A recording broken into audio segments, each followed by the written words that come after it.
সন্ত ৰামপাল গুৰু মহাৰাজ হৈছে এনে এজন মহাপুৰুষ যিজনে নিজৰ সত্য ভক্তি, তত্ত্বজ্ঞান, কৰোণা আৰু সেৱাৰ বলত সমাজত এক নতুন আদৰ্শ বলবৎ কৰিছে। সন্ত ৰামপাল গুৰু মহাৰাজৰ নেতৃত্বত তেওঁৰ সকলো সৎলোক আশ্ৰমে কৰা বিস্ময়কৰ সমাজ কল্যাণমূলক কামে সমাজখনক সোণালী ভৱিষ্যতৰ এক নতুন আশা দেখুৱাইছে। সন্ত ৰামপাল গুৰু মহাৰাজৰ পৰা নাম দীক্ষা গ্ৰহণ কৰাৰ পিছত লাখ লাখ লোকৰ কৰ্কট ৰোগ, এইডছ আদি দুৰাৰোগ্য ৰোগ নিৰাময় হ'ল। সন্তজনাৰ জ্ঞানৰ পৰা অনুপ্ৰাণিত হৈ তেওঁৰ অনুগামীসকলে লাখ লাখ ইউনিট ৰক্তদান কৰে। সন্তজনাই লাখ লাখ ভগ্নী কন্যাৰ যৌতুকমুক্ত বিয়াৰ আয়োজন কৰালে। সন্তজনাই লাখ লাখ মানুহক ড্ৰাগছ আসক্তিৰ পৰা মুক্ত কৰিলে। কোটি কোটি ধ্বংসপ্ৰাপ্ত পৰিয়াল শান্তিত লাগিল। সন্তজনাৰ আশ্ৰমত সমাৱেশৰ সময়ত বিনামূলীয়া চকুৰ চিকিৎসা আৰু দন্ত চিকিৎসাৰ ব্যৱস্থা কৰা হয়। সন্ত ৰামপাল গুৰু মহাৰাজৰ দ্বাৰা পৰিৱেশ সুৰক্ষাৰ উদ্দেশ্যে সময়ে সময়ে বৃহৎ পৰিসৰত বৃক্ষৰোপণ কৰা হয়।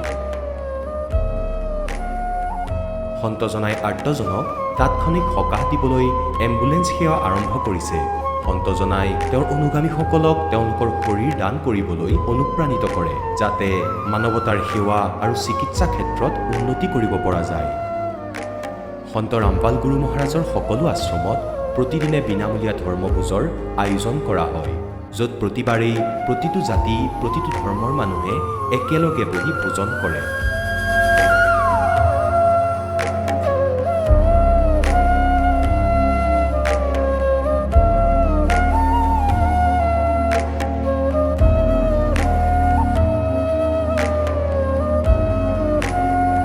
সন্ত ৰামপাল গুৰু মহাৰাজৰ অন্নপূৰ্ণা অভিযানে দৰিদ্ৰ আৰু অসহায় লোকসকলৰ জীৱনত এক নতুন শক্তি আৰু আশাৰ সঞ্চাৰ কৰিছে।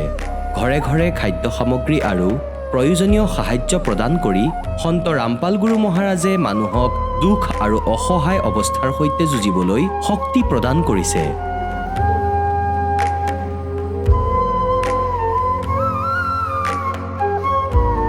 দৰিদ্ৰ লোকসকলৰ বাবে ঘৰ নিৰ্মাণ কৰা সন্ত ৰামপাল গুৰু মহাৰাজৰ অসাধাৰণ কাৰ্যই এনে এক নিদৰ্শন দাঙি ধৰিছে, যি যুগ যুগ ধৰি সন্তজনাৰ উদাৰতা আৰু দয়াৰ প্ৰতীক হিচাপে জনাজাত হৈ ৰ'ব।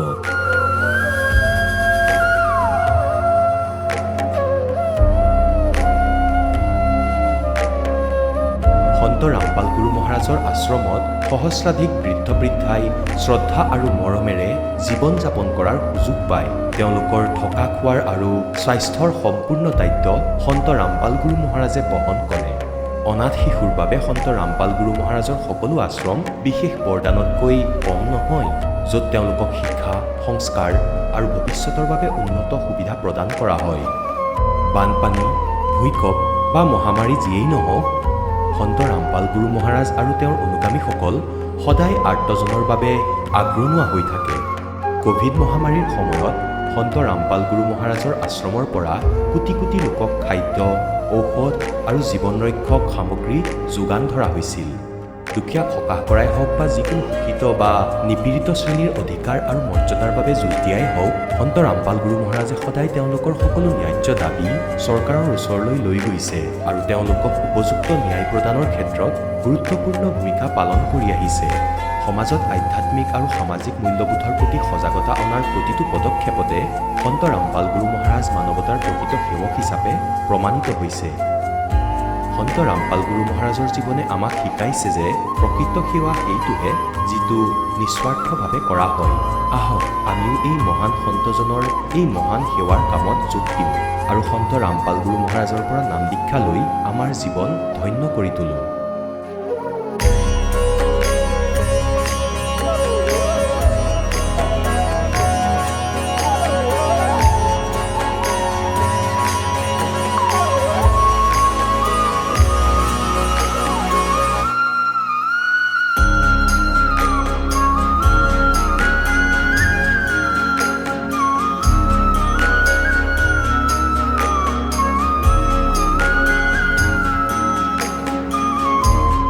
আপোনালোকক পৰিয়ালৰ সৈতে সৎলোক আশ্ৰমলৈ আন্তৰিকতাৰে আমন্ত্ৰণ জনোৱা হ'ল।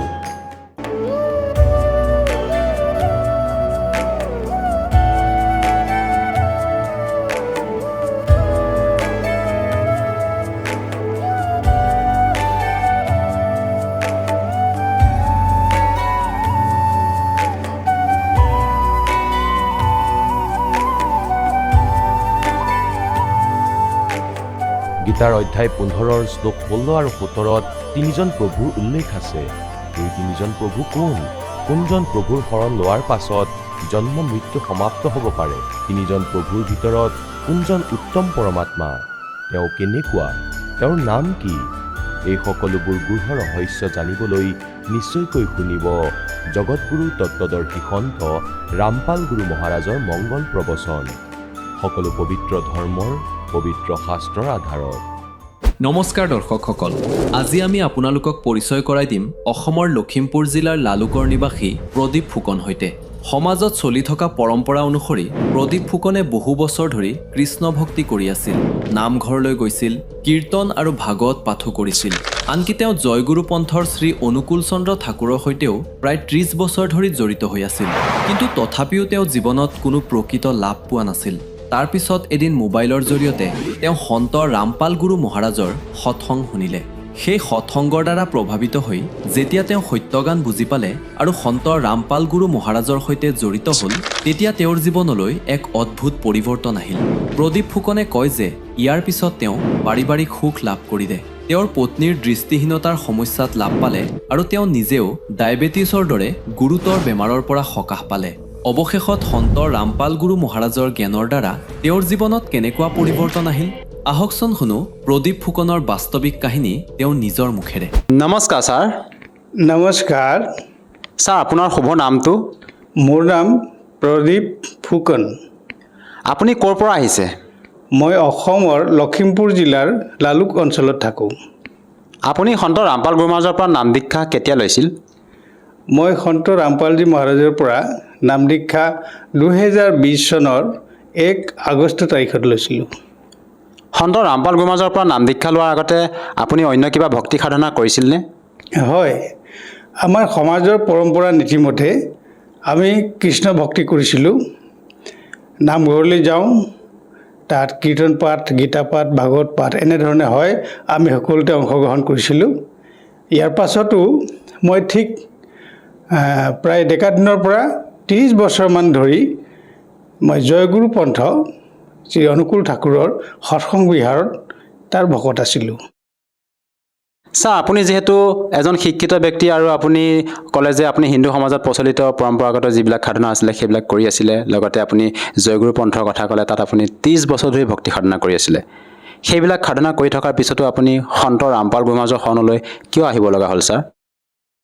হয়, আমাৰ যি পৰম্পৰা ভক্তি আছে, আমাৰ সমাজত থকা পৰম্পৰা ভক্তিমতে আমি শাস্ত্ৰ পাঠ কৰোঁ। শাস্ত্ৰৰ নীতিমতে আমি যদি জুকিয়াই চাওঁ, আমাৰ সমাজবিলাকত ঠিক শাস্ত্ৰৰ মতে ভক্তি নহয়, শাস্ত্ৰৰ বিৰুদ্ধ বহুতো ভক্তি চলি আছে।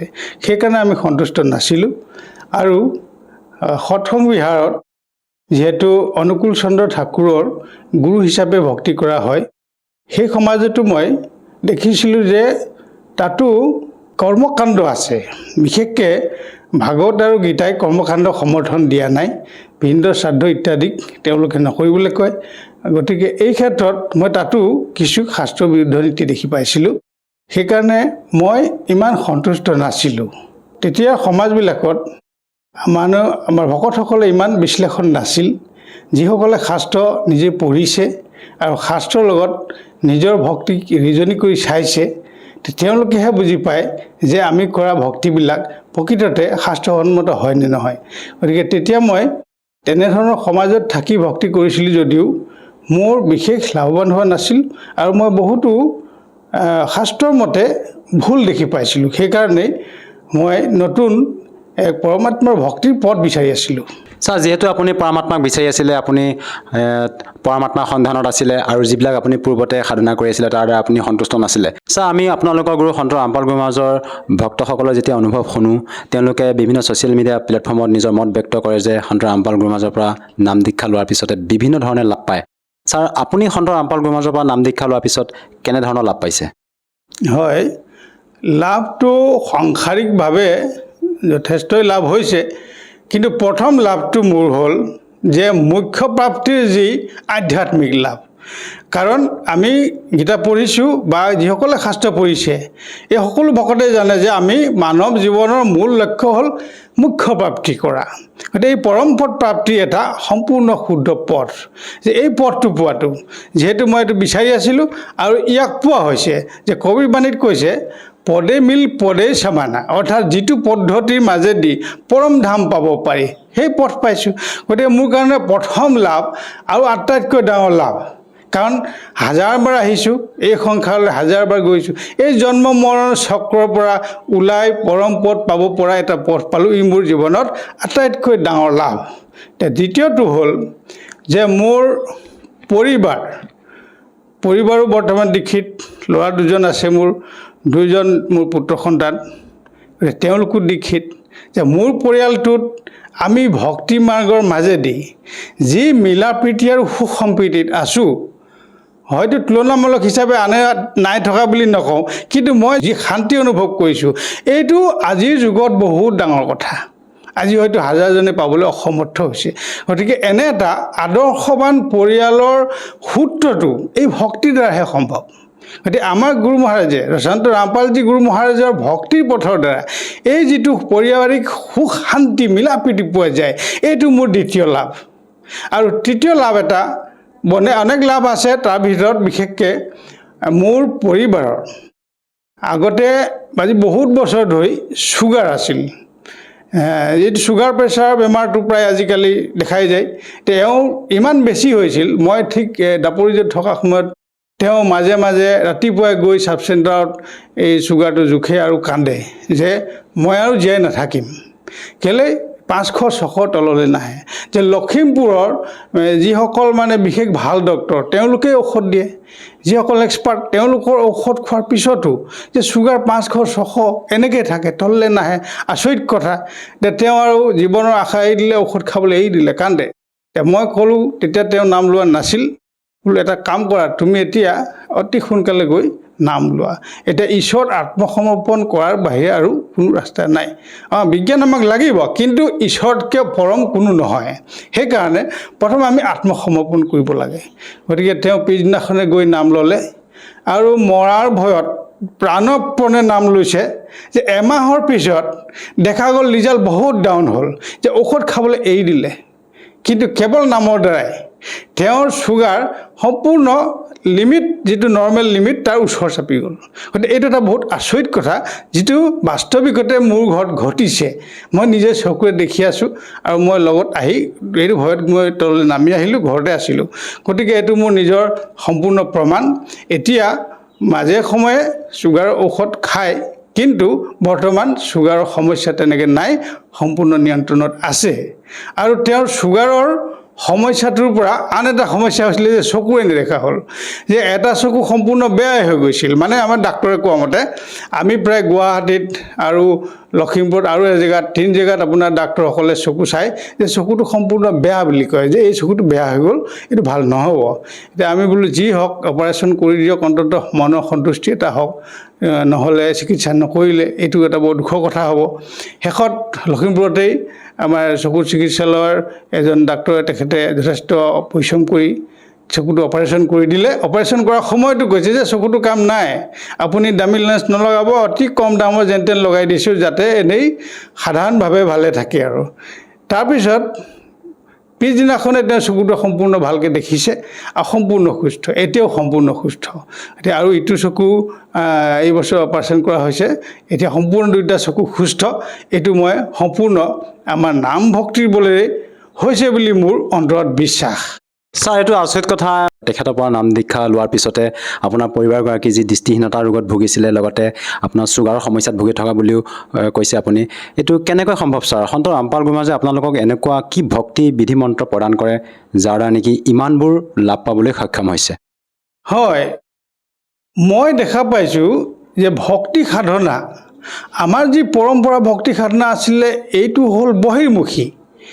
আমি যি বুজি পাওঁ তাৰ মাজেদি কৈছোঁ যে এই পৰমাত্মাৰ ভক্তি আমাৰ কবিদেৱৰ ভক্তি হ'ল সম্পূৰ্ণ অন্তৰ্মুখী ভক্তি যে অন্তৰ্মুখী সাধনাত আমাৰ দেহত বিভিন্ন স্থানত আমাৰ মুখ্য দেৱতাসকল আছে ব্ৰহ্মা বিষ্ণু মহেশ আছে এইসকলৰ উপৰিও পৰমাত্মা নিৰ্দিষ্ট স্থানত আছে যে আমি অন্তৰ্মুখী সাধনাৰ দ্বাৰা ইয়াত যি মন্ত্ৰ দিয়া হয় এই মন্ত্ৰৰ দ্বাৰা অৰ্থাৎ এই নামৰ দ্বাৰা নাম স্মৰণৰ দ্বাৰাই এই সকলোখিনি আমাক শৰীৰ সুস্থ হোৱাত সহায় কৰে কাৰণ পৰমাত্মা আৰু আত্মাৰ অবিহনে দেহটো অচল গতিকে সেইটো বিজ্ঞানে ঢুকি নাপায় যিহেতু তাক প্ৰমাণ কৰিব নোৱাৰে কিন্তু আধ্যাত্মিক দিশত আমি বিশ্বাস কৰিব লাগিব কাৰণ ঈশ্বৰ সকলোৱে বিশ্বাস কৰে গতিকে ঈশ্বৰ বিশ্বাস কৰিলে আমি আত্মা পৰমাত্মা বিশ্বাস কৰিব লাগিব আৰু এনেধৰণৰ কথাটো সম্ভৱ বৰ্তমান আমি যি দেখিছোঁ যে কবিৰ পন্থত পৰমাত্মাৰ ভক্তি কৰা হয় ইয়াক সম্পূৰ্ণ অন্তৰ্মুখী সাধনা যিটো বাকী সমাজবিলাকত নাই মই দেখাত নাই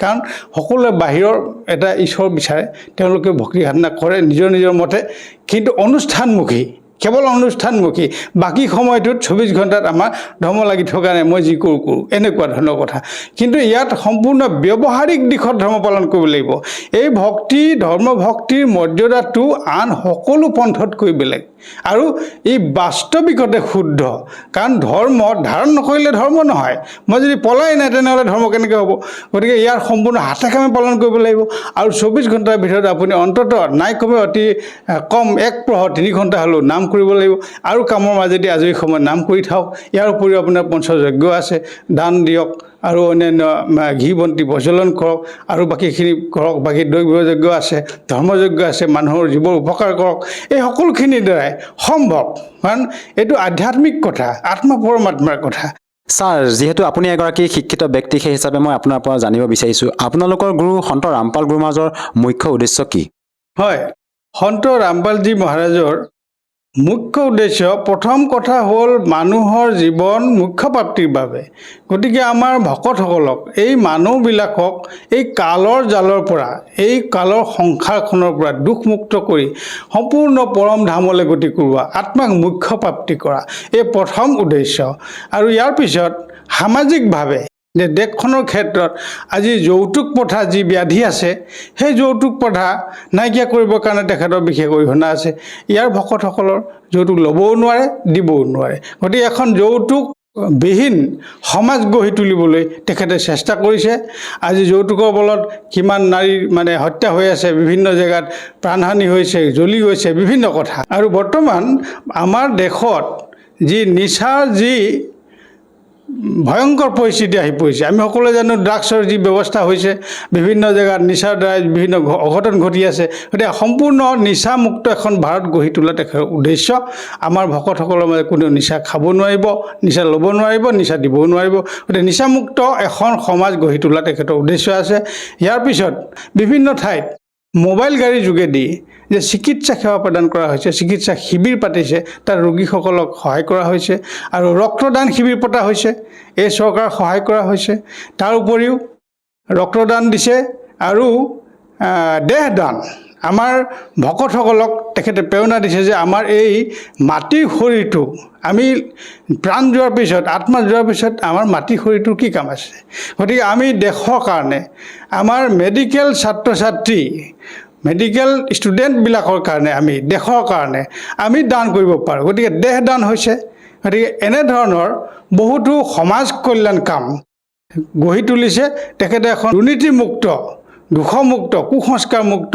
ভাৰতবৰ্ষ গঢ়ি তোলাৰ তেখেতৰ উদ্দেশ্য আছে ছাৰ যিহেতু আপুনি সন্ত ৰামপাল গুৰু মহাৰাজৰ পৰা নাম দীক্ষা লোৱাৰ পিছতে শাৰীৰিকভাৱে হওক আৰ্থিকভাৱে হওক পাৰিবাৰিকভাৱে হওক বিভিন্ন ধৰণে লাভ পালে যিসকল দৰ্শকে আজি আপোনাক এই টিভি স্ক্ৰীণত প্ৰত্যক্ষ কৰি আছে তেওঁলোকক আপুনি কি বাৰ্তা দিব বিচাৰে যাতে তেওঁলোকেও আপোনাৰ দৰে উপকৃত হ'ব পাৰে হয় মই হাতযোৰ কৰি সকলো দৰ্শকলৈ নিবেদন জনাইছোঁ যাতে আমি মানৱ জীৱন অতি দুৰ্লভ সেইকাৰণে শুদ্ধ সৎভক্তিৰ মাজলৈ আহি সন্ত ৰামপালজী মহাৰাজৰ চৰণলৈ আহি শুদ্ধ ভক্তিৰে আমি যাতে পৰম কল্যাণ কৰিব পাৰোঁ তাৰ কাৰণে আগবাঢ়ি আহক মই নিজেও গীতা পঢ়িছিলোঁ যে গীতা পঢ়া সকলো ব্যক্তি আজি বহুত আছে যে চাওক যে গীতাত ৪ৰ্থ অধ্যায়ত কৈছে যে অৰ্জুন তুমি সেই তত্ত্বদৰ্শী মহাপুৰুষৰ চৰণলৈ যোৱা কেলে যিজনে সংসাৰ বৃক্ষক জানে,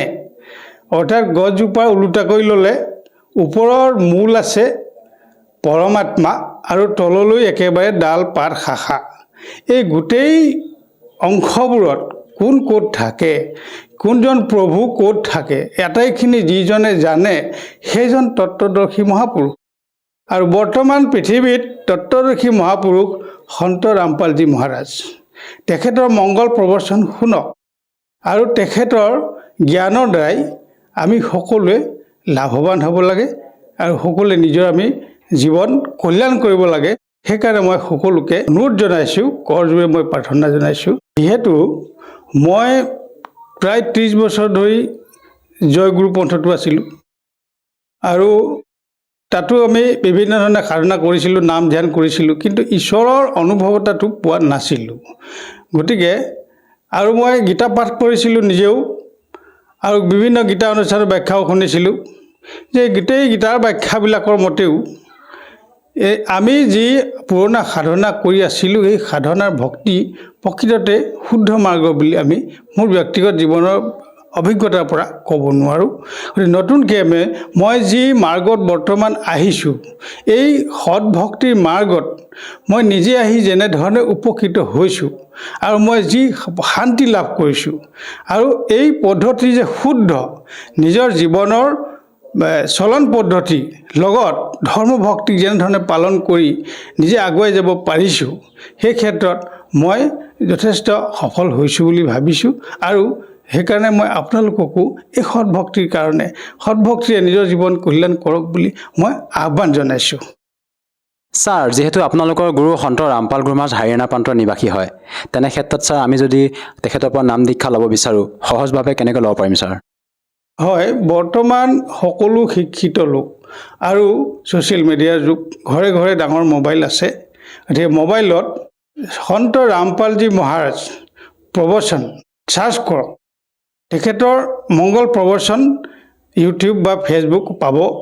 তাত আপুনি চাওক, প্ৰবচন শুনক আৰু এই প্ৰবচনৰ পাছত তলত যোগাযোগৰ নাম্বাৰ আহে। এই নাম্বাৰটোত আপোনালোকে যোগাযোগ কৰিব পাৰিব। আপোনালোকৰ ওচৰৰ যিকোনো নামদান কেন্দ্ৰত আপোনালোকে বিনামূলীয়াকৈ গৈ এই ভক্তি মাৰ্গত শৰণ ল'ব পাৰিব। ইয়াত কোনো অসুবিধা নাই। ধন্যবাদ থাকিল ছাৰ। সৎ চাহেব। দৰ্শকসকল, আপোনালোকে শুনিলে সন্ত ৰামপাল গুৰু মহাৰাজৰ পৰা নাম দীক্ষা প্ৰাপ্ত কৰি সুখী হোৱা ভকতৰ অনুভৱ। এতিয়া চাওক জগতগুৰু তত্ত্বদৰ্শী সন্ত ৰামপাল গুৰু মহাৰাজৰ মংগল প্ৰবচন। सुत काशी को ले चले लोग देखण ते आव अन्न पानी भक्षे नहीं भखे नहीं अन्न पानी खावे नहीं जुल्हा शोक मनावे।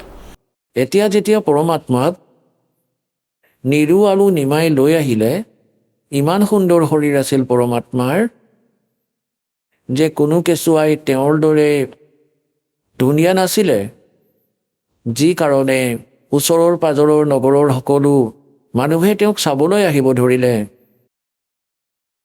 আৰু নিৰু আৰু নিমাৰ এইটো চিন্তা হৈ আছিল যে এই কেঁচুৱাটোৱে একো খোৱা নাই, ই কেইদিনমানহে জীয়াই থাকিব। সিহঁত ইয়াৰ বাবে দুখী আছিল। চাব, সুত কাশী কো লে চলে লোক দেখণ তে আৱ অন্ন পানী বক্সে नहीं দুল্লা শোক মনাৱে। একো খোৱা নাছিলে বাবে শিপিনীহাল দুখত আছিলে। তব জুলহা মন কিন তিৱানা ৰামানন্দ সো কহি উৎপানা। স্বামী ৰামানন্দ দেৱৰ ওচৰলৈ গৈ সকলোবোৰ কাহিনী ক'লে। मैं सुत पायो बढ़ा गुणवंता कारण कौन बखे नहीं संता। যে সেই মহাত্মা কি কাৰণ, সি একোৱে খোৱা নাই। रामानंद ध्यान तब धारा जुल्हा सो तब वचन उचारा। এই কথা ক'লে সেই শিপিনীহালক। पूर्व जन्म में ते ब्राह्मण जाति और हर सेवा के नहीं बलबाती। कुछ तब सेवा हर की चूकाता ते भयो जुल्हा का रूपा। प्रीति प्रभु गह तोर लेनी ताते उद्धान में सुत तो दीना। তোমালোক আগৰ জন্মত ব্ৰাহ্মণ আছিলা, ভগৱানৰ কিবা ভক্তি পাহৰিছা, কিবা ভুল হ'ল তোমালোকৰ, যি কাৰণে তোমালোকে ব্ৰাহ্মণৰ পৰা শিপিনী হৈ গ'লা। আৰু তোমালোকৰ এই মৰম ভাৱ দেখি ভগৱানে তোমালোকক জংঘলত এইটো পুত্ৰ দি দিলে। প্ৰীতি প্ৰভু গহ তোৰ লীনা তাতে উদ্ধান মে তো সুত তই দীনা। এতিয়া ইয়াত এইটো নুৰি নহয়, নিৰু হয়, মিছপ্ৰিণ্ট হৈছে ইয়াত। হে প্ৰভু যছ কিন্হ তছ পায়। এতিয়া সি নিৰুৱে কৈ আছে, শিপিনীয়ে যে মই যেনেকুৱা কাম কৰিছিলোঁ তাৰ ফল মই পালোঁ। আৰু আৰ্থ হতো দৰ্শন আয়া, সংকটত পৰি মই তোমাৰ ওচৰলৈ আহিছোঁ। অশোকয়ে উপায় গোসাই বালক अक्षुदावंत कुछ खाई। रामानंद अस युक्ति विचारा, तुम सुत कोई ज्ञानी अवतारा। আপোনালোকৰ পুত্ৰ কোনো বিদ্যান পুৰুষ হয়। बछिया जाही बैल नहीं लागा, सोले ठाड करते यागा। এজনী গাইৰ পোৱালি লৈ আহা, যাক হাড় গৰুৱে টাচ কৰা নাই, মানে কুমাৰী, আনটাচড কুমাৰী। যাক বছিয়া জাহি বেল नहीं लागा, सोले ठाड करते ही आगा। তাৰ সন্মুখত থিয় কৰাই দিয়া, সেই কেঁচুৱাটোৰ সন্মুখত কুমাৰী গাই আনি दूध चले ते थनते, दूध ही देव छिपाई।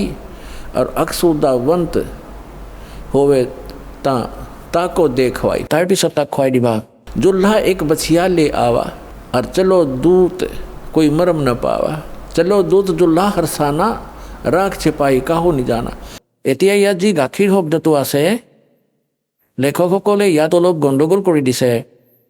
কবিৰ পন্থীসকলে ইয়াত অলপ চলপ নিজৰ বুদ্ধিৰে আকৌ প্ৰিণ্ট কৰোৱাৰ সময়ত কিছু পৰিৱৰ্তন কৰাৰ চেষ্টা কৰিছিলে। এয়া সেই দূত কোন আছিলে? গৰীবদাস চাহিবদেৱ গাঁও চুৰাণী জিলা ঝজ্জৰৰ জনক সেই পৰমেশ্বৰে পুনৰ আহি লগ কৰিছিলে। যেনেকৈ দাসে কৈ আছে যে 3 প্ৰকাৰৰ স্থিতিৰে সেই পৰমাত্মা আমাক সকলোকে প্ৰতিপালন কৰে, তেওঁৰ সন্তানক। আৰু সেয়াই ঋগ্বেদ মণ্ডল নম্বৰ 9 সূক্ত 1 মন্ত্ৰ 8ত প্ৰমাণিত আছে যে সেই পৰমাত্মাই 3 প্ৰকাৰেৰে শৰীৰ ধাৰণ কৰে আমাৰ সকলোৰে প্ৰতিপালন কৰিবলৈ, চম্ভালিবলৈ। এতিয়া দ্বিতীয় প্ৰকাৰৰ স্থিতিৰ কথা আপোনালোকক এই দাসে ক্লিয়াৰ কৰি আছে। বালক ৰূপ ধাৰণ কৰি আহে, আৰু তৃতীয় প্ৰকাৰৰ স্থিতিত সেই পৰমাত্মাই যলৈ বিচাৰে যেতিয়াই কোনো সাধু সন্ত মহাত্মাৰ ৰূপত প্ৰকট হৈ নিজৰ ভাল আত্মাবোৰক, মৰমীয়াল আত্মাবোৰক লগ কৰি তেওঁলোকক তত্ত্বজ্ঞানৰ সৈতে পৰিচিত কৰায়, আৰু নিজকে ভগৱানক ভগৱান বুলি সিদ্ধ কৰিবলৈ। কাৰণ কালে জ্ঞান ব্যৰ্থ কৰি দিছে, আধ্যাত্মিক জ্ঞান নষ্ট কৰি দিছে, সেইবাবে নিজৰ কাৰণে সাক্ষী তৈয়াৰ কৰে। সেই মহাপুৰুষসকলক সৎলোকলৈ লৈ যায়, আকৌ এৰি দিয়ে।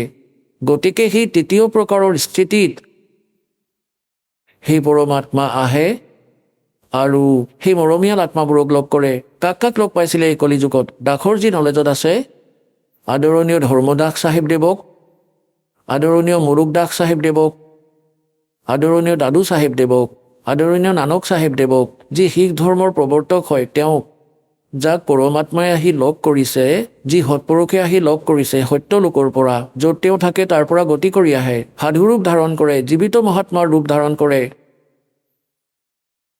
আদৰণীয় গৰীবদাস চাহিবদেৱক, গাঁও চুৰাণী জিলা ঝজ্জৰৰ জনক, আদৰণীয় ঘিচাদাস চাহিবদেৱ, গাঁও খেখৰা, জিলা মিৰাট, উত্তৰ প্ৰদেশৰ জনক।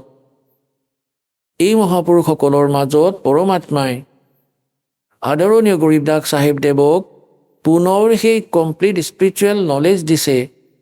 কি কাৰণে? যে কালে কৈছিলে যে যেতিয়াই কলিযুগ ওচৰ চাপিব, আপোনাৰ সময় 5500 বৰ্ষ, তেতিয়ালৈকে মই সকলো আপোনাৰ নামত মই 12টাকৈ কবিৰ পন্থ চলাম, আৰু অনেক পন্থ চলাম যি আপোনাৰ জ্ঞানক মিছা প্ৰমাণিত কৰিব।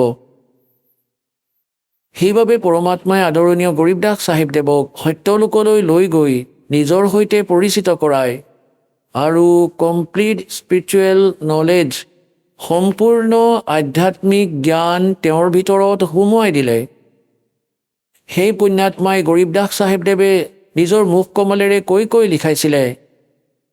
তাতে লিখা আছে যে শিৱ উতৰে শিৱপুৰী সে অৱগত বদন বিনোদ, और मैं के कमल और लिया ईस को गोद। अन ब्यावर को दूहत है, कंवारी को दूहत है, दूध दिया तत्काल, और पीवे कबीर ब्रह्मगति, ता शिव भय दयाल। অৰ্থাৎ শিৱদেৱ আহিছিলে শিৱলোকৰ পৰা এজন সাধুৰ ৰূপ ধৰি, আৰু তেতিয়া তেওঁ সেই কুমাৰী গাইজনীৰ কঁকালত হাত থৈছিলে পৰমেশ্বৰৰ আদেশ অনুসৰি। নৱজাত শিশুৰ ৰূপত পৰমাত্মা তেওঁৰ কোলাত আছিলে আৰু তেতিয়া গাখীৰ ওলোৱা আৰম্ভ হৈছিলে কুমাৰী গাইজনীৰ স্তনৰ পৰা। এটা মাটিৰ বাচন অনা হৈছিলে কুমাৰৰ পৰা পৰিষ্কাৰ, তাতে সেই গাখীৰ থৈছিলে। সেই কুমাৰী গাইজনী তাত সৎলোকৰ পৰা আহে পৰমাত্মাৰ বাবে গাখীৰ, তেওঁৰ নিজ লোকৰ পৰা আহে। কয়, এই নকলি লোকৰ গাখীৰ কিনো খাম, ইয়াততো সকলোবোৰ ঠগবাজ। গতিকে সৎলোকৰ পৰা আহিছিল সেই পৰম পিতাৰ বাবে গাখীৰ, গাইৰ যি সকলো পশুৰ মাজত পবিত্ৰ। গতিকে সেই গাখীৰ পৰমাত্মাই খাইছিলে। গতিকে সেই গাখীৰ আহিল, পিছত আকৌ গাখীৰ গুচি গ'ল, অৰ্থাৎ সেই মহাত্মা গুচি গ'ল। পৰমাত্মা তিনি লোকৰ ভগৱান আৰু এক সাধু সন্ত ৰূপত আহিছিল, তেওঁ গুচি গ'ল। গতিকে ইয়াৰ বাকী বৰ্ণনা এয়া হয়। ইয়াত মিছগাইড হৈ আছে, গম নাপাব। ইয়াত তেওঁলোকে ৰামানন্দদেৱৰ সৈতে লগ লগাই দিলে। মহাপুৰুষ সাধু সন্তৰ ওচৰলৈ অৱশ্যেই যায়, দোষী ব্যক্তিসকল যায় মহাপুৰুষৰ ওচৰলৈ। তেওঁ যি যন্ত্ৰ মন্ত্ৰ কৰিছিলে সেয়া কৰি কৈছিলে, আপোনাৰ যি পুত্ৰ সেয়া সাধাৰণ ব্যক্তি, কেঁচুৱা নহয়, এওঁ কোনো মহান বিদ্বান পুৰুষ। আৰু যিবোৰ যেনেকুৱা যি বাস্তৱিকতা যিয়ে দাসে কৈ আছে সেয়া সত্য। তথাপিও আমি এই পইণ্টটো বুজিব লাগিব যে যি বেদে কয়, যি বেদে কৈ আছে সেই লীলা কৰিছে কোনে? বেদত বৰ্ণিত লীলা যিয়ে কৰিছে তেওঁৱেই হৈছে গড। বেদত ভগৱানৰ যি লক্ষণ লিখা আছে আৰু যিয়ে এই লীলা কৰিছে তেওঁৱেই গড, তেওঁৱেই পৰমাত্মা। আৰু এই লীলা কোনে কৰিছে আপোনালোকক দেখুৱাই আছোঁ কবিৰ সাগৰৰ পৰা। তাৰপিছত আপোনালোকক দেখুৱাম বেদত। বেদতো এয়া লিখা আছে। গতিকে আমি সহজেই বুজি পাম, চিনি পাম আমাৰ পৰম পিতাক, যিয়ে আমাৰ বাবে ভ্ৰমি ফুৰিছে, আমাক বিচাৰিছে, আমাক সৎবুদ্ধি দিব বিচাৰিছে। আমি এই কালৰ মিছা সুখক আৰু ইয়াক এই সুখ বুলি মানি ইয়াতেই ব্যৱস্থা বিচাৰি থাকোঁ। এয়া হৈ যাওক, গাড়ী হৈ যাওক, ঘৰ হৈ যাওক, আৰু এইবোৰ হোৱাৰ পাছত যেতিয়া মৃত্যু হৈ যাব তেতিয়া গাধেও হৈ যাবা। এই ঘৰ বাৰী কি কামত আহিল আপোনাৰ? পৰমাত্মাক খোজা। ভগৱানে কি কৈছে? পৰমাত্মাই আমাক খুজিবলৈ শিকাইছে যে মোক এইটো খোজা। সাईं इतना दीजिए जिसमें कुटुंब समावे, हम भी भूखे ना रहे, कोई अतिथि ना भूखा जावे। ইমানখিনি খোজা ভগৱানক, বেছি নুখুজিবা। বেছিকৈ খুজিলে ই আপোনাৰ বিপদ হ'ব পাৰে, আপোনাক বিপদত পেলাব পাৰে। আৰু আপোনাৰ জাহমে কুটুম সমাৱেৰ অৰ্থ হ'ল ৰিকুৱাৰমেণ্ট অফ দ্য ফেমিলি। আমাৰ পৰিয়ালৰ বাবে যি আৱশ্যক বস্তু পৰমাত্মা সেইটো উপলব্ধ কৰাব। তেতিয়া তাত সকলো আহি গ'ল, বাকীনো কি থাকিল? ঘৰো দিব। আজিকালি যি কলি যুগ তাতে গাড়ী লাগে, গাড়ীও দিব ভগৱানে। আপুনি ইমানেই খোজক যামে কুটুম সমাৱে, আৰু আমিও যাতে ভোকত নাথাকোঁ তেনেকৈ। আৰু যেতিয়া অকাল হৈছিলে, কোৱা হয় দিল্লীৰ বাদশ্বাহ নিজৰ ৰাজ্য ত্যাগ কৰি ভিক্ষা খুজিছিলে, ফল গছৰ পাত ছিঙি ছিঙি খাইছিলে। যেতিয়া সময়ত ৰুটি পাই যায় তেতিয়া অযথা কথা ভাবে এই মনে, ডাঙৰ ঘৰ বনাওঁ, ডাঙৰ গাড়ী লওঁ আৰু বেংক বেলেঞ্চ বনাওঁ। বেংক বেলেঞ্চ বনাব লাগিছিল ভক্তিৰ আৰু ধৰ্মৰ, সেয়া আমি পাহৰিলোঁ। গতিকে ইয়াক কোৱাৰ বাবে পৰমাত্মা আহিছিলে। যি প্ৰসংগ চলি আছে তালৈ আহোঁ। গতিকে ইয়াৰ পৰা এইটো সিদ্ধ হৈ গ'ল, যেতিয়া কবিৰ পৰমাত্মা বালক ৰূপত আহিছিল, তেওঁৰ শিশু ৰূপত প্ৰকট পৰমাত্মাৰ প্ৰতিপালনৰ লীলা কুমাৰী গাইৰ দ্বাৰা হৈছিল। সেইটো প্ৰমাণ হ'ল কবিৰ সাগৰত। এয়া আজিৰ লিখা নহয়। 600 বছৰৰ আগতে যেতিয়া পৰমাত্মা আহিছিলে সেই সময়ত আদৰণীয় ধৰমদাস চাহেবদেৱে লিখিছিল আৰু কবিৰ পন্থৰ দ্বাৰা সুৰক্ষিত হৈ আছে। এতিয়া আপোনালোকক দেখুৱাওঁ বেদে কি কৈ আছে পৰমাত্মাৰ বিষয়ে, তেওঁ কেনেকৈ লীলা কৰে। যদি বেদৰ অনুবাদ ই দাসে কৰিলে হয়, সেইটোৱে কৰিলে হয় যি এই কেইটামান শ্লোকত তেওঁলোকে কৰিছে, যিয়ে ভগৱানক নিৰাকাৰ বুলি মানে। এয়া তেওঁলোকৰ ফাইনেল হয়, তেওঁলোকৰ কাৰ আৰ্য সমাজৰ সকলৰ, মহৰ্ষি দয়ানন্দ আৰু তেওঁৰ শিষ্যসকলৰ। এইটো ফাইনেল সিদ্ধান্ত যে ভগৱান নিৰাকাৰ হয়, তেওঁৰ কোনো শৰীৰ নাই, তেওঁৰ কোনো বডি নাই। আৰু বেদো তেওঁলোকৰ দ্বাৰাই অনুবাদিত। এই কেইটামান শ্লোকত পৰমাত্মাই তেওঁলোকৰ দুৰ্বুদ্ধিত পাথৰ পেলাই দিছে আৰু এজিটিছ অনুবাদ কৰাই দিলে যি বেদত হ'ব লাগিছিলে। তেওঁলোকে অলপ খেলি মেলি কৰিছে, কিন্তু আপোনালোক বুদ্ধিমান সমাজ, আপোনালোকে সহজে বুজি পাব। পৰমাত্মাৰ দ্বাৰা দিয়া তত্ত্বজ্ঞানেৰে তাক সহজে বুজি পাব পাৰি। এইটো ভাল কথা যে আপোনালোকৰ ওপৰত দয়া কৰিছে দাতাই, যে তেওঁৰ দ্বাৰাই অনুবাদিত এইটো স্পষ্ট হৈছে যে পৰমাত্মা মনুষ্য সদৃশ হয়, তাৰ পৰা গতি কৰি আহে আৰু পুণ্যাত্মাসকলক লগ কৰে, ভাল আত্মাসকলক লগ কৰে। আৰু কি কাৰণে লগ কৰে? তেওঁলোকক উপদেশ দিয়ে, তেওঁলোকক তত্ত্বজ্ঞান দিয়ে। এতিয়া তেওঁ কি লীলা কৰে এয়া চাব। এতিয়া এয়া আৰ্য প্ৰতিনিধি সভা অৰ্থাৎ মহৰ্ষি দয়ানন্দ দেৱৰ শিষ্যৰ দ্বাৰা অনুবাদিত, যিয়ে ভগৱানক নিৰাকাৰ বুলি মানে, কিন্তু বাস্তৱত বেদত পৰমাত্মা নৰাকাৰ বুলি কৈছে। নৰ মানে মনুষ্যৰ দৰে। শৰীৰ, তেওঁৰ নাম কবিৰ হয়, তেওঁ সত্যলোকৰ পৰা গতি কৰি আহে। তেওঁ য'ত থাকে নিস্থানত, চব ভ্ৰূণ উপৰি, সকলো ভ্ৰূণৰ ওপৰৰ স্থানত প্ৰতিষ্ঠিতি, তাত বহি আছে ভগৱান। দেখাত ৰজাৰ সমান, তাৰ পৰা গতি কৰি আহে। তিনি প্ৰকাৰে লীলা কৰে। যেতিয়া দ্বিতীয় প্ৰকাৰৰ লীলা কৰে, তেওঁ এটা শিশুৰূপ ধাৰণ কৰি কমলৰ ফুলৰ ওপৰত, পানীৰ ওপৰত বিৰাজমান হয়, যি কাৰণে পৰমাত্মাক নাৰায়ণ বুলি কোৱা হয়। নাৰায়ণৰ অৰ্থ হয় পানীৰ ওপৰত আহি নিবাস কৰোঁতা, আহি বিৰাজমান হওঁতা। আৰু আমি বিষ্ণুদেৱকহে নাৰায়ণ বুলি মানি আছিলোঁ। তেওঁ শেষ নাগৰ ওপৰত শয়ন কৰে, সেইবাবে নহয়, সেই পৰমাত্মা সত্যলোকৰ পৰা আহে, প্ৰত্যেকবাৰে এই লীলাই কৰে আৰু পানীৰ ওপৰৰ কমলৰ ফুলৰ ওপৰত বিৰাজমান হয়, সেইবাবে নাৰায়ণ বুলি কোৱা হয়। গতিকে তেওঁ নাৰায়ণ আৰু সত্যনাৰায়ণৰ অৰ্থ হ'ল অবিনাশী পৰমাত্মা। সত্য মানে অবিনাশী, যাক আমি সৎসাহেব বুলি কওঁ, অবিনাশী পৰমাত্মা। গতিকে অবিনাশী পৰমাত্মা কবিৰ দেৱ হয়। শ্ৰী ব্ৰহ্মা, শ্ৰী বিষ্ণু, শ্ৰী শিৱদেৱ নাশবান পৰমাত্মা হয়, ভগৱান হয়, স্বামী হয়, প্ৰভু হয়। এওঁলোকৰ জন্ম মৃত্যু হয়। আৰু ইয়াৰ প্ৰমাণ আছে শ্ৰীদেৱী ভাগৱত অৰ্থাৎ দেৱী মহাপুৰাণ, গীতা প্ৰেছ গৌৰখপুৰৰ পৰা প্ৰকাশিত সচিত্ৰ মোটা টাইপ, ৩য় স্কন্ধ ১২৩ নম্বৰ পৃষ্ঠাৰ। ভগৱান বিষ্ণুৱে স্বয়ং কৈছে নিজৰ মাতৃক যে তুমি শুদ্ধ স্বৰূপা হয় আৰু এই সমগ্ৰ সংসাৰ তোমাৰ পৰাই উদ্ভাসিত হৈ আছে। মই ব্ৰহ্মা আৰু শংকৰ। বিষ্ণুৱে কৈ আছে আপোনাৰ কৃপাতেই বিদ্যমান। আমাৰ আবিৰ্ভাৱ মানে জন্ম আৰু তিৰোভাৱ মানে মৃত্যু হয়, আমি অবিনাশী নহয়। আৰু শংকৰ ভগৱানে কয়, হে মাতৃ, ব্ৰহ্মাদেৱৰ জন্ম আপোনাৰ পৰা হ'ল, তেন্তে মই কি তমোগুণ লীলা কৰা শংকৰ আপোনাৰ পুত্ৰ নহলো? অৰ্থাৎ মোৰো আপুনি জন্মদাত্ৰী হয়, মই আপোনাৰেই পুত্ৰ আৰু আমি কেৱল নিমিত্ত কাৰ্যহে কৰিব পাৰোঁ। আমি তিনিগুণেৰে উৎপন্ন, ৰজগুণ ব্ৰহ্মা, সতগুণ বিষ্ণু, তমগুণ শিৱদেৱ, আৰু আমি কেৱল নিমিত্ত কাৰ্যহে কৰিব পাৰোঁ। যাৰ ভাগ্যত যি আছে সেয়াই দিব পাৰোঁ, তাতে কোনো পৰিৱৰ্তন কৰিব নোৱাৰোঁ।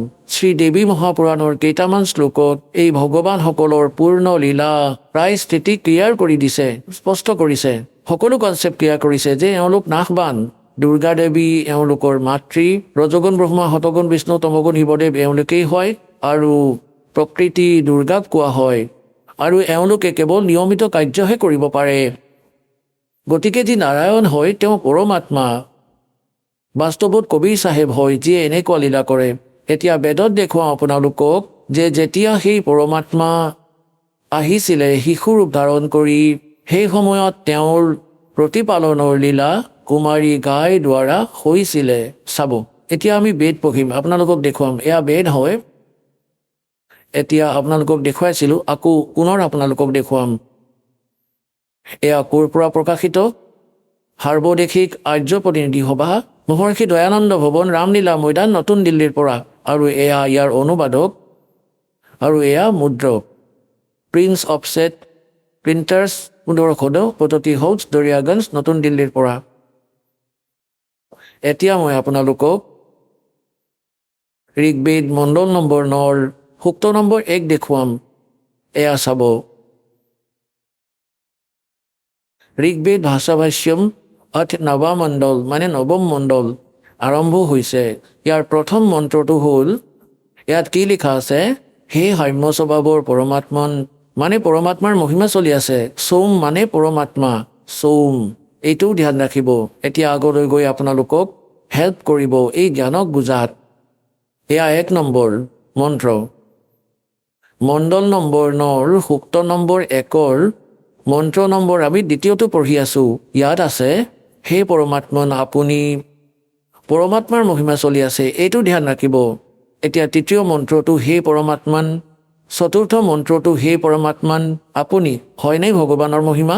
আৰু পঞ্চম মন্ত্ৰত হে পৰমাত্মান আপুনি মানে পৰমাত্মাৰ মহিমাই চলি আছে। এতিয়া ষষ্ঠ মন্ত্ৰত মণ্ডল নম্বৰ 9 সূক্ত 1 মন্ত্ৰ 6 হে পৰমাত্মান, পৰমাত্মাৰেই মহিমা। আৰু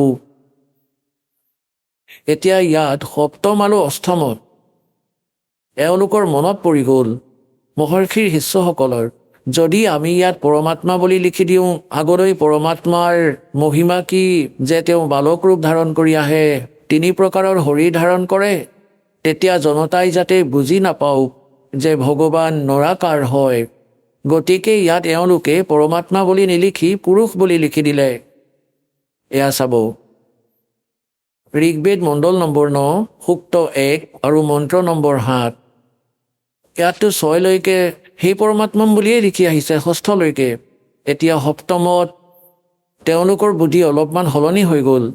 ইয়াত লিখিলে সেই পুৰুষক পুৰুষ বুলি লিখিলে, ভগৱান নিলিখিলে। এতিয়া ইয়াত আকৌ তৃতীয় সেই পুৰুষক। এতিয়া এইটো কনচেপ্ট ক্লিয়াৰ কৰিব লাগিব যে পুৰুষ মানে পৰমাত্মা হয়। এতিয়া চাওক মহৰ্ষি দয়ানন্দৰ দ্বাৰা জ্ঞান দিয়া হৈছে যে পৰমাত্মা নিৰাকাৰ, আৰু যাক মানিছে আৰ্য সমাজৰ ব্যক্তিসকলে আৰু সমগ্ৰ বিশ্বই মানিছে যে ভগৱান নিৰাকাৰ। এতিয়া মহৰ্ষি দয়ানন্দক আমি এৰি দিম, কাৰণ আমি বেদৰ পৰা প্ৰমাণ কৰিব লাগিব যে বেদে কি কৈছে। যজুৰ্বেদ তেওঁৰ দ্বাৰাই অনুবাদিত, মহৰ্ষি দয়ানন্দৰ দ্বাৰাই। যজুৰ্বেদ অধ্যায় নম্বৰ 40ৰ মন্ত্ৰ নম্বৰ 15 আৰু 17ত এই কনচেপ্ট একেবাৰে ক্লিয়াৰ হৈ যাব। যেনেকৈ বেদ জ্ঞান পৰমাত্মাই দিছে, সেই পূৰ্ণ পৰমাত্মাই এওঁৰ অন্তঃকৰণত ফিট কৰি দিছে। মালিকে ইয়াত যি লিখিবলগীয়া আছিলে লিখিলে, যাতে আমি সহজে বুজি পাওঁ। যিয়ে আগলৈ বেদক কৈছে, দিছে, বুজাইছে, তাত লিখিছে যে বেদৰ জ্ঞানদাতাই এইটো কৈছে। এতিয়া বেদৰ জ্ঞানদাতাক ইয়াত কাল বুলি মনা হ'ব, ব্ৰহ্মক, কাৰণ তেওঁ আগলৈ প্ৰদান কৰিছে আৰু তেওঁক ভগৱানে পৰম পিতাই দিছে। গতিকে এয়া গড গিভেন, আৰু আগলৈ যি দিয়া হৈছে সেয়া এই ব্ৰহ্মৰ দ্বাৰা দিয়া হৈছে। গতিকে ইয়াক ব্ৰহ্ম গিভেন বুলিও কোৱা হয়, গীতা আৰু এই বেদক। গতিকে 40 নম্বৰ অধ্যায়ৰ 15 নম্বৰ শ্লোকত তেওঁ নিজেই কৈছে যে মোৰতো এটা ওম নাম আছে, আৰু 17তো এইটোৱে স্পষ্ট কৰিছে যে মোৰতো এক ওম নাম আছে।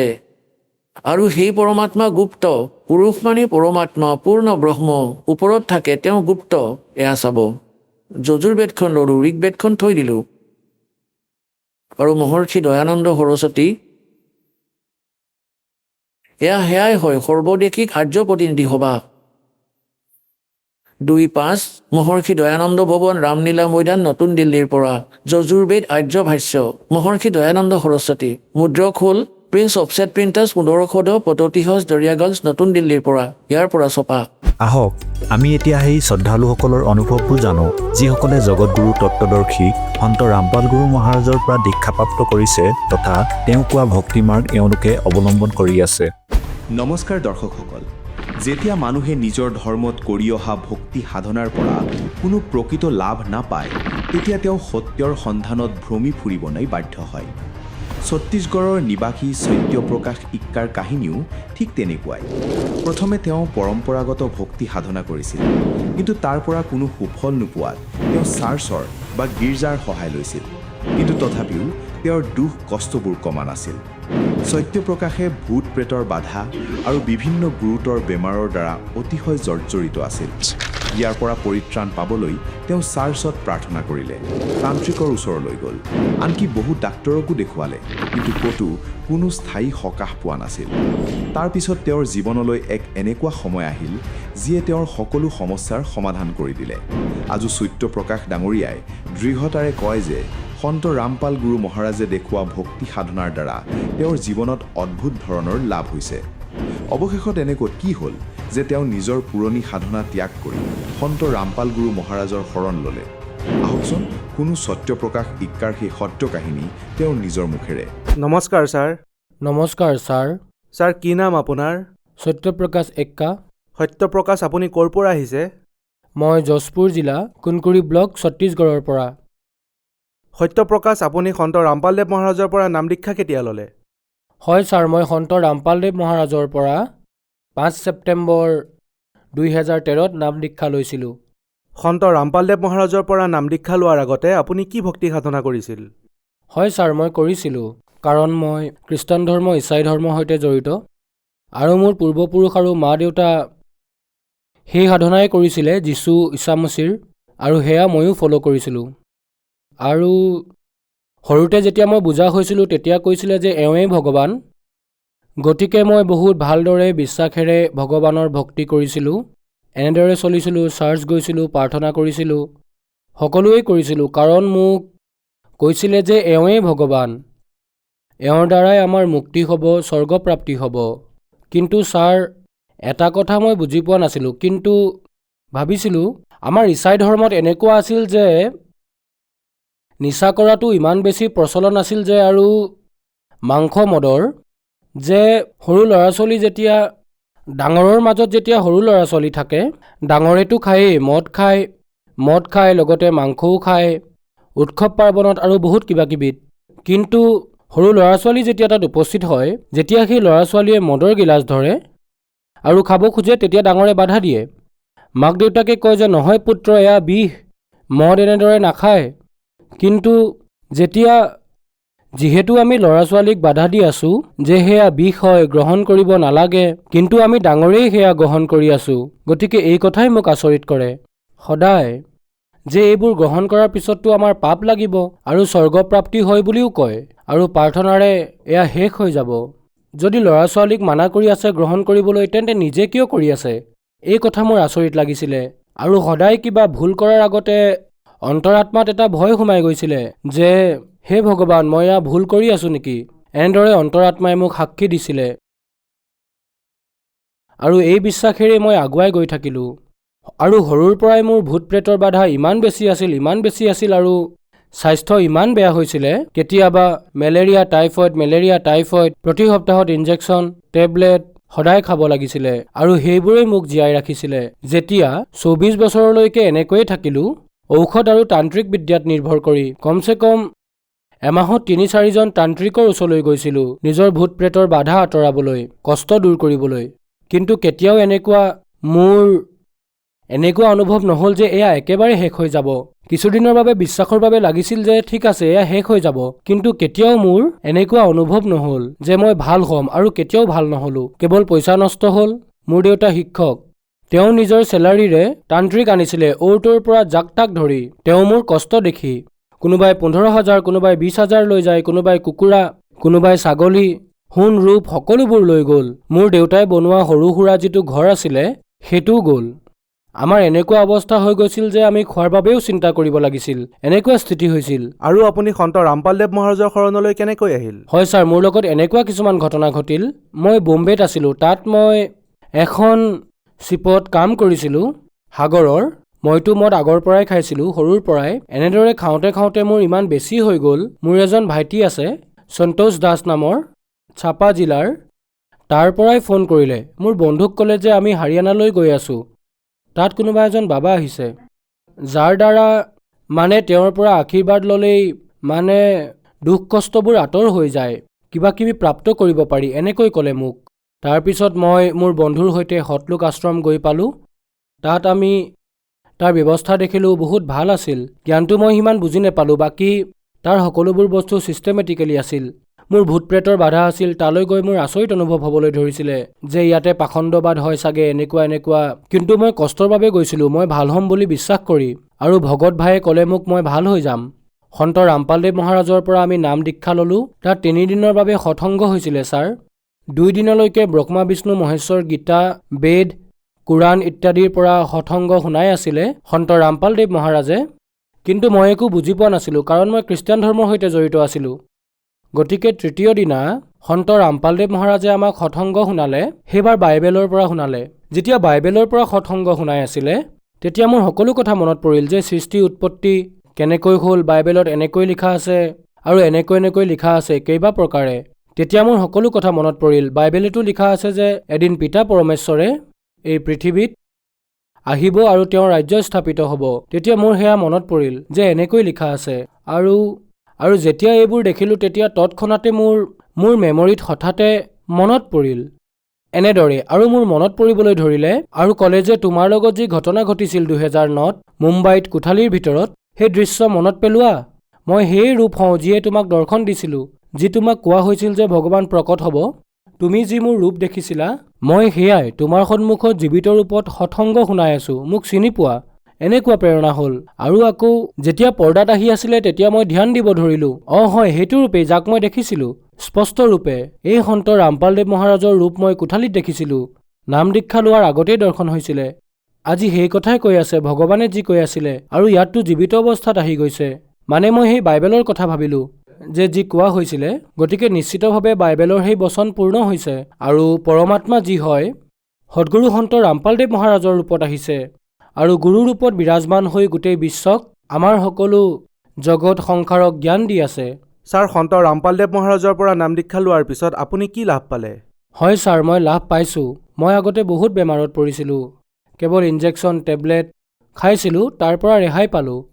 আৰু ভূত প্ৰেতৰ যি বাধা আছিলে তেওঁৰ পৰা নাম দীক্ষা লৈ সন্ত ৰামপালদেৱ মহাৰাজৰ পৰা মই ইমান সকাহ পাইছোঁ যে আজিতো কালেতো কিজানি চুবতো নোৱাৰি, খুন্দা খাই আঁতৰ হৈ যায়। বাকী মই ইমানেই সন্তোষ পালোঁ মই ভালদৰে শুব পাৰোঁ। আৰু ইমান সুখ শান্তি দিছে পৰমাত্মাই সন্ত ৰামপালদেৱ মহাৰাজে যে তাক বৰ্ণনা কৰি শেষ কৰিব নোৱাৰি। ছাৰ, দেখা গৈছে যে সন্ত ৰামপালদেৱ মহাৰাজে আধ্যাত্মিক জ্ঞানৰ ক্ৰান্তি আনিছে আৰু বহুত শ্ৰদ্ধালু সন্ত ৰামপালদেৱ মহাৰাজৰ সৈতে জড়িত হ'ব ধৰিছে। আৰু আন ধৰ্ম যেনেকৈ খ্ৰীষ্টান ধৰ্ম, মুছলিম ধৰ্মৰ মানুহে সন্ত ৰামপালদেৱ মহাৰাজৰ সৈতে জড়িত হ'ব ধৰিছে। আৰু আপুনি কৈছে যে আপুনি খ্ৰীষ্টান ধৰ্মৰ আছিল আৰু আপুনি সন্ত ৰামপালদেৱ মহাৰাজৰ পৰা নাম দীক্ষা ল'লে। তেন্তে সন্ত ৰামপালদেৱ মহাৰাজৰ পৰা নাম দীক্ষা লোৱাৰ পিছত আপুনি হিন্দু হ'ল নেকি? তেওঁ কনভাৰ্ট কৰি হিন্দু কৰি আছে নেকি? নহয় ছাৰ, এই সকলোবোৰ মিছা কথা। কাকো হিন্দু কৰাৰ অৰ্থাৎ পৰিৱৰ্তন কৰা নাই সন্ত ৰামপালদেৱ মহাৰাজে। তেওঁতো কয় জীৱ হামাৰী জাতি হে মানৱ ধৰ্ম হামাৰা, হিন্দু মুছলিম শিখ ইছাই ধৰ্ম নাহি হে কৈ নিয়াৰা। ইয়াত সকলো যিবোৰ জাতি ধৰ্ম আছে সেই সকলোবোৰ ইয়াৰ লগতেই জড়িত। আৰু আপোনালোকে সৎসংগ শুনি শাস্ত্ৰ অনুসাৰে যি সন্ত ৰামপালদেৱ মহাৰাজে কৈ আছে যে আপোনালোকে বুজিবলৈ আপোনাৰ গ্ৰন্থই আধাৰ, গতিকে মোৰ বাবে সেই বাইবেলেই আধাৰ হ'ল। আৰু যেতিয়া সন্ত ৰামপালদেৱে খুলি দেখুৱাই আছিল তেতিয়া মই বুজি পালোঁ। আৰু সেইখিনিয়ে আমাৰ খ্ৰীষ্টান ধৰ্মৰ ফাদাৰ গুৰুৱেও কয় যে কোনোবা এটা পাঠ উলিয়াই লৈ মোৰ খুৰা দিওঁ। তেওঁতো নিজেই ফাদাৰ হয়, কিন্তু তেওঁ ক'ৰবাৰ পৰা লৈ আহে আৰু তাৰ অৰ্থও ক'ব নোৱাৰে আৰু নিজৰ দন্ত কথা শুনাই দিয়ে যে মই তাত পঢ়া শুনা কৰিছিলোঁ, মই ইয়াতে এনেকুৱা কৰিলোঁ, তাতে বহুত ভাল এনেকুৱা হৈছিলে, বছ ইমানখিনিয়ে কয়। আৰু কয় আপোনালোকে প্ৰাৰ্থনা কৰক, বিশ্বাস ৰাখক, বছ ইমানখিনি কৈ এৰি দিয়ে। আৰু কেতিয়াও এইটো কথা নকয় যে আপোনালোকে মদ খোৱা বাদ দিয়ক, জীৱ হত্যা বাদ দিয়ক, মাংস মদ এৰক, যাৰ বাবে আপোনালোকৰ আহিবলগীয়া পিঢ়ি ল'ৰা ছোৱালীৰ দুৰ্গতি হ'ব। এই বাৰ্তা কেতিয়াও নিদিয়ে ছাৰ, মই কেতিয়াও ফাদাৰৰ মুখেৰে শুনা নাই। আমাৰ ধৰ্মগুৰু ইছাই ধৰ্মৰ কয় যে পৰমাত্মা পিতা পৰমেশ্বৰ নিৰাকাৰ হয়। আৰু যি বাইবেলত লিখা আছে যে খ্ৰীষ্টিয়ানসকলৰ গ্ৰন্থত অধ্যায় 22 বচন পদ 13 পৰা 14 ভিতৰত লিখা আছে, যদি তুমি মাংস খোৱা, হত্যা কৰা, মদ মাংস ইত্যাদি খোৱা, তেওঁলোকক কৈছে পিতা পৰমেশ্বৰে স্পষ্ট শপত গ্ৰহণ কৰিছে যে তেওঁলোকৰ স্বৰ্গৰ প্ৰাপ্তি নহ'ব। গতিকে ইয়াৰ পৰা স্পষ্ট হ'ল এনেকুৱা কৰ্ম কৰাসকলে স্বৰ্গৰ প্ৰাপ্তি নকৰে। আৰু সন্ত ৰামপালদেৱ মহাৰাজে যি কৈ আছে সেয়া শাস্ত্ৰ অনুসাৰে হয়, যাৰ দ্বাৰা সকলোৱে স্বৰ্গ প্ৰাপ্তি কৰিব পাৰে। আৰু যি আজি মই মানি আছোঁ, মানুহে কয় মই হিন্দু ধৰ্মলৈ পৰিৱৰ্তন কৰিলোঁ, মিছা কথা। সন্ত ৰামপালদেৱ মহাৰাজে ধৰ্ম পৰিৱৰ্তন কৰাই থকা নাই। মই আমাৰ ইছাই ধৰ্মকেই মই আজি মানি আছোঁ, সেই ধৰ্মগ্ৰন্থকেই মই লৈ আধাৰ কৰি চলি আছোঁ। মই কেৱল তাতে লিখা বেয়াখিনিহে আৰু আমাৰ সমাজত যি বেয়া শিকোৱা হৈছে সেইবোৰ এৰি বাদ দি মই এক শাস্ত্ৰ অনুকূল আৰু সত্যতাৰ ৰাস্তাত চলি আছোঁ আৰু ভক্তি কৰি আছোঁ। আগতে ছাৰ মই বাইবেলৰ বিৰুদ্ধে চলি আছিলোঁ, পৰম্পৰা কৰি আছিলোঁ খোৱা লোৱা সকলোবোৰ। আৰু এতিয়া মই সন্ত ৰামপালদেৱ মহাৰাজৰ পৰা সৎসংগ প্ৰবচন শুনি জ্ঞান প্ৰাপ্ত কৰি গম পালোঁ আৰু মই এতিয়া সঠিক ৰাস্তাত চলি আছোঁ। বাইবেলত দিয়া জ্ঞানৰ আধাৰত আৰু সন্ত ৰামপালদেৱ মহাৰাজে দিয়া জ্ঞানৰ আধাৰত মই ভক্তি সাধনা কৰি আছোঁ আৰু মই এতিয়া সুখ শান্তি পাই আছোঁ। ছাৰ, আপুনি বহুত ডাঙৰ প্ৰশ্ন উত্থাপন কৰিছে যে যিসকলে মাংস খায় তেওঁলোকে স্বৰ্গলৈ যাব নোৱাৰে। তথাপিও এনেকুৱা হৈ আছে যে মানুহে মদ খাই আছে, মাংস খাই আছে। ফাদাৰৰ দ্বাৰাও এনেকুৱা প্ৰতিক্ৰিয়া হৈ আছে। তাৰ পিছত আপুনি সন্ত ৰামপালদেৱ মহাৰাজৰ পৰা নাম দীক্ষা ল'লে। গতিকে যিসকল দৰ্শকে আপোনাক আজি চাই আছে, যিসকল বিশেষকৈ খ্ৰীষ্টান, ইছাই, তেওঁলোকক আপুনি কি ক'ব? মই তেওঁলোকক এইটোৱে প্ৰাৰ্থনা জনাব বিচাৰোঁ যে যিসকলে মোক দেখি আছে, শুনি আছে, কথাটো হ'ল যিসকল বৰ্তমান আমাৰ ধৰ্মগুৰু আছে, ইছাই গুৰু বুলি নিজক কয়, যে মাংস খাব লাগে, মদ পান কৰিবও পাৰোঁ, এয়া পিতা পৰমেশ্বৰ যীশুখ্ৰীষ্টই শিকাইছে, এয়া একেবাৰে ভুল কথা। বাইবেলত দুই ধৰণৰ কথা লিখা আছে। মাংস খোৱাৰ কথাও লিখিছে, মাংস নোখোৱাৰ কথাও লিখিছে। আৰু য'ত খাব লাগে বুলি লিখা আছে সেয়া কাল ভগৱানৰ হয়, আৰু নাখাবলৈ য'ত লিখা হৈছে সেয়া পিতা পৰমেশ্বৰৰ সংকেত হয়, যাক নেকি আজি আধাৰ কৰি খাব লাগে বুলি কৈ আছে, আৰু য'ত খাব নালাগে বুলি কৈ আছে সেয়া বুজিবলৈ চেষ্টাই কৰা নাই।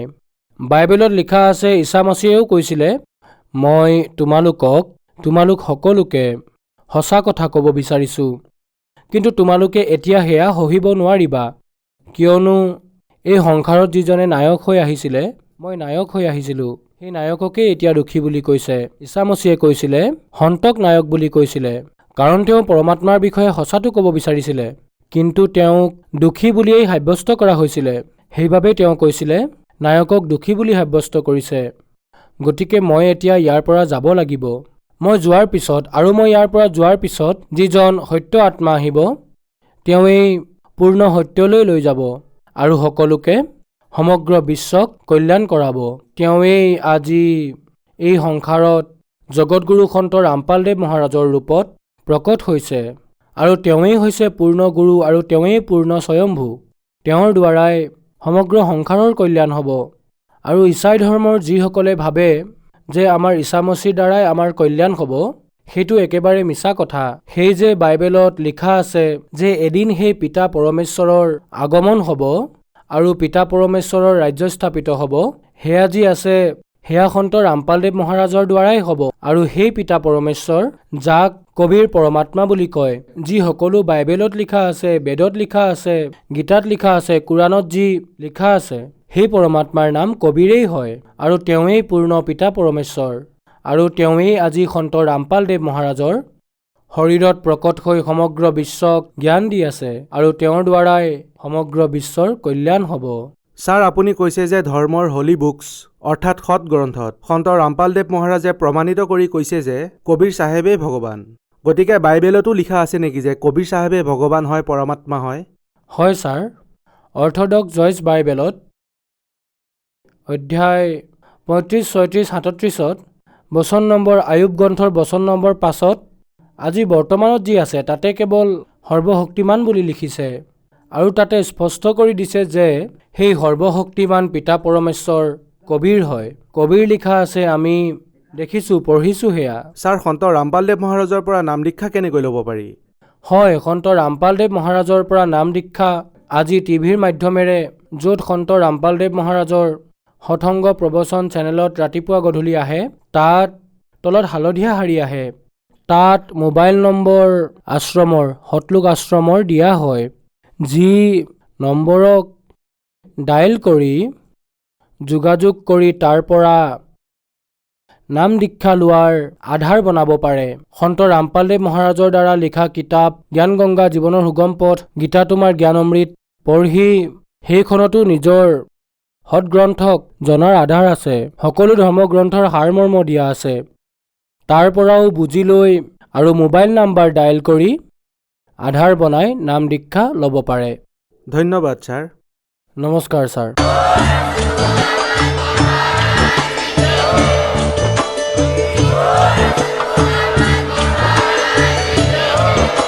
আপুনি শুনি আছিলে জগতগুৰু তত্ত্বদৰ্শী সন্ত ৰামপাল গুৰু মহাৰাজৰ মংগল প্ৰবচন। অধিক জানিবৰ বাবে ভিজিট কৰক www.jagatgururampalji.org। সন্ত ৰামপাল গুৰু মহাৰাজৰ শুভ আশীৰ্বাদত সমগ্ৰ বিশ্বতে 500তকৈ অধিক নাম দীক্ষা কেন্দ্ৰ আছে, য'ত সন্ত ৰামপাল গুৰু মহাৰাজৰ দ্বাৰা বিনামূলীয়াকৈ নাম দীক্ষা দি থকা হৈছে। আপোনাৰ ওচৰৰ নাম দীক্ষা কেন্দ্ৰৰ ঠিকনা জানিবলৈ সম্পৰ্ক কৰক 7082208528।